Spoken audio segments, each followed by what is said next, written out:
रोज एक ओवी संतांची, रोज एक ओवी संतांची. यवन जातीत जन्मून काही न केला उपयोग जाण, यवनांचे आडदांडपण नाही अजून गेले रे.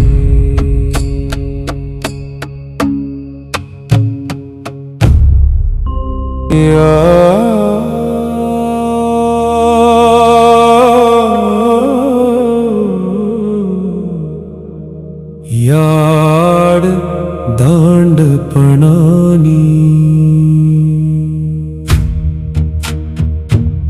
तत्वघात होईल जाणी, मृत्युलोकीचे अवघे प्राणी चिंताग्रस्त होतील रे. नमस्कार. रोज एक ओवी संतांची या मालिकेमध्ये सगळ्यांचं मनपूर्वक स्वागत. संत श्री दासगणू महाराज यांनी लिहिलेल्या गजानन विजय या चरित्र ग्रंथातील 4 ओव्यांवरती मी आपल्याशी संवाद साधला. परंतु तो ग्रंथ वाचत असताना मला अजून 2 ओव्या अशा मिळाल्या की ज्या ओव्या आत्ता वर्तमानाशी निगडीत आहेत आणि त्या ओव्या तुम्ही आता ऐकल्यात. मेहताबशा नावाचा जो साधू आहे, जो संत गजानन महाराज यांच्या संपर्कामध्ये आला आणि तो साधू गावात आहे असं कळल्यानंतर गावातल्या लोकांनी त्याच्या जेवणाची सोय आणि गजानन महाराजांच्या भोजनाची सोय वेगवेगळ्या ठिकाणी केली आणि ते श्री गजानन महाराजांना आवडलं नाही. आणि म्हणून ज्या थिएटरमध्ये मेहताबशा साधूला ठेवलं होतं तिथे गजानन महाराज गेले एकत्र जेवणासाठी.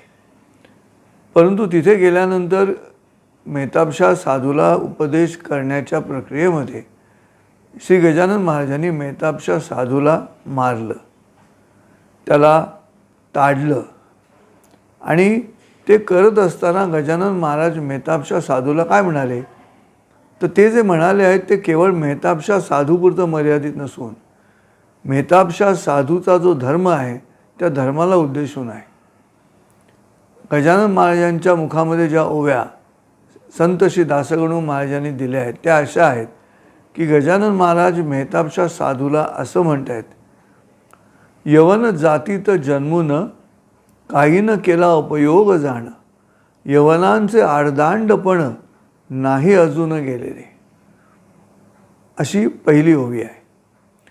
दुसरी ओवी आहे, मी दोन्ही ओव्या एकदम संदर्भासाठी आणि संवादासाठी घेत आहे.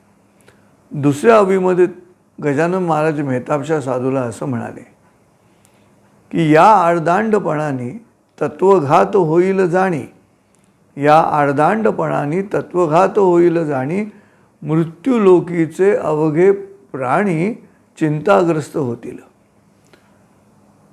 बघा, 1939 साली लिहिलेला हा ग्रंथ आहे. आज आपण 2026मध्ये जगत आहोत. अजून 13 वर्षांनी 100 वर्ष पूर्ण होतील गजानन विजय ग्रंथाला. आणि या ग्रंथामध्ये यवनांविषयी, मुसलमानांविषयी या पद्धतीचं वर्णन, या पद्धतीची भविष्यवाणी गजानन महाराजांच्या मुखाने दासगणू महाराजांनी सांगितलेली आहे. पंजाबला त्याला पाठवून दिल्यानंतर मेहताबशा साधूला गजानन महाराजांच्या ह्या उपदेशाचा परिणाम मेहताबशा साधूवर झालेला आहे. परंतु पहिल्या ओवीपेक्षा दुसऱ्या ओवीमधलं जे सत्य आहे ते आत्ता आपण अनुभवत आहोत. आज संपूर्ण विश्वामध्ये जी युद्ध परिस्थिती आहे त्या युद्ध परिस्थितीमध्ये एक जो पक्ष आहे तो पक्ष सातत्यानं आपल्याला यवनच दिसतो. जिथे जिथे युद्ध आहे तिथे तिथे एक पक्ष यवन का? आणि त्या अनुषंगानं आता काय घडतं आहे, मग अमेरिकेने इराणवरती हल्ला चढवला, ख्रिश्चन आणि इस्लाम अशी लढाई म्हणायची का, तर तशी म्हणता येत नाही. कारण या दोन्ही धर्मांचे जे मूळ स्थान आहे ते मूळ स्थान एकच आहे. अब्राहॅमिक रिलिजन्स आहेत दोन्ही. मग या पार्श्वभूमीवरती ज्या धर्मांच्या मूळ प्रकृतीमध्ये प्रचार, नुसता प्रचार विवेकानं किंवा ज्ञानानं समजावून नाही, जबरदस्तीचा प्रचार आहे. नाही तर चिंताग्रस्त व्हायचं कारण काय साऱ्या विश्वानं? अडचण तिथेच आहे. आज आपला देश, भारत देश 47 सालापासून हे भोगत आहे. आपला देश दुभंगल्यानंतर, पाकिस्तान झाल्यानंतर अजूनही तो प्रश्न आहेच ना 75 वर्षानंतर. आज पाकिस्तानच्या दृष्टिकोनातून विचार केला तर तिथल्या हिंदूंची संख्या, बांगलादेशचा विचार केला जो आधीचा पूर्व पाकिस्तान होता तिथल्या हिंदूंची संख्या, आणि दुसऱ्या धर्माचा विचार करताना भारतातली मुसलमानांची संख्या, या लोकसंख्येमध्ये जो बदल आहेत ते परस्पर विरोधी आहेत. पाकिस्तानमधली हिंदूंची संख्या कमी होत गेली, 20 लाखावरनं 2 लाखावर पण नाही आता राहिली तिथे, त्याच्यापेक्षाही कमी जाता. आणि बांगलादेशमध्ये आत्ता नुकतं तसंच घडलेलं आहे. मग या पार्श्वभूमीवरती संतांची वाक्य ही द्रष्टेपणाची असतात, हे सिद्ध करण्याचा हा सगळ्यात सोपा मार्ग म्हणजे ह्या 2 ओव्या. ज्योतिषच सांगितलेलं आहे, भविष्य सांगितलेलं आहे. आणि मग ते मेहताबशा साधूला फटके देऊन असं म्हणालेले आहेत की यवन जातीत जन्मून काही न केला उपयोग झाड. काहीच उपयोग केला नाही, समाजासाठी काहीच उपयोग नाही. याचं कारण ही मंडळी धार्मिक म्हणूनच जगतात, माणूस म्हणून जगत नाहीत. तुमच्या आमच्या जगण्यामध्ये माणूस म्हणून आपण जगतो आणि धर्म आपल्या सुविधेसाठी घेतो, तसं इथे घडत नाही. आज मुंबईत घडलेल्या घटना घ्या, पश्चिम बंगालमध्ये घडलेल्या घटना घ्या, काय झालं शेवटी? येऊन मी कालच्या एपिसोडमध्ये जे म्हटलं भागामध्ये की धर्मश्रद्धा ही वाघिणं, तुम्ही जर वाघिणं ठेवली नाही तर दुर्वासनेचे कोल्हे तिथे येऊन बसणार आहेत. पण अशा वेळेला एका विशिष्ट सहनशीलतेनंतर विज्ञान आत येतं, असं जे मी म्हटलं ते करावं लागेल असं वाटतं. आणि ते विज्ञान आहे न्यूटनचं. आणि ते न्यूटन जे म्हणतो क्रियेला प्रतिक्रिया सारखी असते, तो नियम याही ठिकाणी हळूहळू अंमलात येणार. मग त्यावेळेला आम्ही शांतताप्रिय आहोत, आम्ही अहिंसेचे पुजारी आहोत, आम्ही अहिंसा प्रमोधर्म म्हणून जगतो असं करून चालणार नाही. या 2 ओव्यांचा संवाद आपल्याशी साधताना मुळामध्ये एक गोष्ट लक्षात घ्या की सद्गुण ज्या शरीरामध्ये आहे त्या शरीराचं अस्तित्व महत्त्वाचं आहे. कारण तर जे अस्तित्वच गेलं तर सद्गुण कुठच्या शरीरामध्ये विश्राम करणार? सद्गुण तुम्हाला कोणत्या देहामधनं व्यक्त होताना दिसणार? वसुदैव कुटुंबकम म्हणत जी संस्कृती मोठी झाली, 5000 वर्ष जुनी संस्कृती आहे.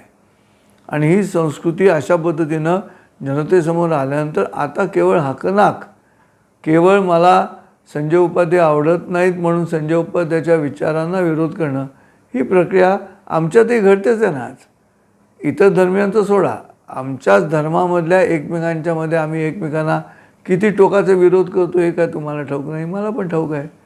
पण मग हे संत साहित्य काय करतं? तर संत साहित्य तुम्हाला मार्ग दाखवतं.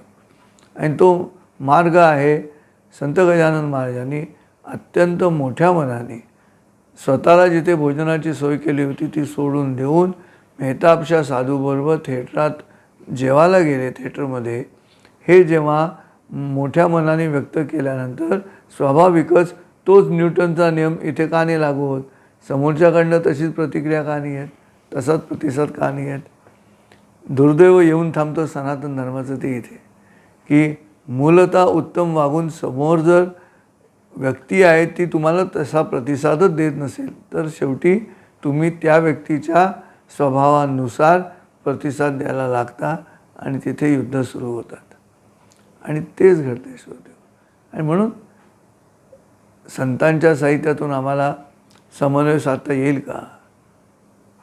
ज्ञानेश्वर माऊलींच्या अवघे विश्वची माझे घर, ऐसी मती जयाची स्थिर, किंबहुना चराचर आपण झाला, असं करता येईल का? आता विश्वात्मके देवे येणे वाग्यज्ञ तोषावे, असं विश्वात्मक देवाची संकल्पना मांडता येईल का? ब्रह्म अब्राम आणि इब्राहीममधलं ब्रह्म एकच आहे असं आम्हाला सांगता येईल का? आंबा म्हटलं तरी केशरीच रंग आहे, आम म्हटलं तरी केशरीच रंग आहे, मँगो म्हटलं तरी केशरीच रंग आहे. हे जे निसर्ग आम्हाला शिकवतो ते संत साहित्यातून आम्हाला शिकता येऊ शकतं. पण प्रश्न असा आहे, शिकायचं असेल तर ते सगळ्यांनी शिकलं पाहिजे. इथे काय घडतं आहे, इथे एकच समाज त्या पद्धतीनं व्यक्त होतो, गेली कित्येक शतकं व्यक्त होत आहे. आणि त्याचा परिणाम असा आहे की काबूल कंदाहारपासून भारतभूमी जी पसरलेली होती ती आता हळूहळू आक्रसत छोटी छोटी होत आता काश्मीरचा एक काही भाग पाकिस्तानने ऑक्युपाय केला आहे, इकडे चीनने काहीतरी भाग ऑक्युपाय केला आहे. आत्ताचा जो घाट घातला होता आंतरराष्ट्रीय स्तरावरती तो होता पश्चिम बंगाल बांगलादेशाबरोबर जोडून टाकायचा. आणि त्याच्यासाठीच तिकडचं राजकारण तसं चुकीच्या पद्धतीने वागत होतं. नशीब आपल्या देशाचं की तो जो काही मनात आलेला कपटी भाग होता तो आधीच लक्षात आला. एक आणि धन्यवाद पश्चिम बंगालमधल्या सर्व सनातन हिंदू मतदारांना की ज्याने अत्यंत हिमतीनं त्या ठिकाणी लोकशाहीतला आपला खरा निर्णय दिला आणि क्रियेला प्रतिक्रिया देत न्यूटनच्या नियमानुसार तिथला जुलमी राजवटीचा काळ समाप्त केला. श्रोत्यो, हा जोड विनंती आहे, थोडं वेगळं चिंतन करायला लागेल. सावरकर म्हणतात तसं आहे, सद्गुणाचा अतिरेक ही सुद्धा विकृतीच आहे. तर त्या विकृतीत शिरून चालणार नाही. कारण मग या पृथ्वीतलावरचा हा जो वसुदैव कुटुंबकम असं म्हणणारा जो सद्गुण आहे, जो निधर्मवाद आहे, हाच निधर्मवाद आहे. अयम निजम परोवेत्ती गणानाम लघुचेतसाम उदारचरिताणाम तू वसुदैव कुटुंबकम, हा जो धर्म आहे तो निधर्मच आहे. हाच सेक्युलर थॉट आहे की हा माझा माणूस आहे आणि हा माझा माणूस नाही असा जो विचार करतो त्याचं हृदय छोटं असतं. लघुचेतसाम आणि उदारचरिताणाम ज्याचं हृदय मोठं आहे तो म्हणतो वसुदैव कुटुंबकम. हा साऱ्या पृथ्वीचा विचार केला तर काय विनोदी विटंबना चालू आहे की नाही श्रोतेहो? आज साऱ्या ज्ञानाचा आणि पृथ्वीचा विचार केला तर एक विरोधाभास असलेली विटंबना चालू आहे. आणि ती आहे लाखो करोडो अब्ज रुपये डॉलर्स खर्च होत आहेत मंगळावरती जीवसृष्टी आहे का बघायला, आणि त्याच्यापेक्षा जास्त पैसे खर्च करत आहेत असलेल्या जीवसृष्टीचा नाश कसा करता येईल. श्रोत्यो, आपल्याला चिंतन करायला लागेल. भारत बुद्धीत रत असणारा देश आहे आपला, तेव्हा बाकीचं जग नाही विचार करणार, तुम्ही आम्हीच करायचे, विचार करायचे होते. पुन्हा भेटू उद्या नवीन ओव्यांसहित. आज या ठिकाणी थांबतो. रामकृष्ण हरी. रोज एक ओवी संतांची, रोज एक ओवी संतांची.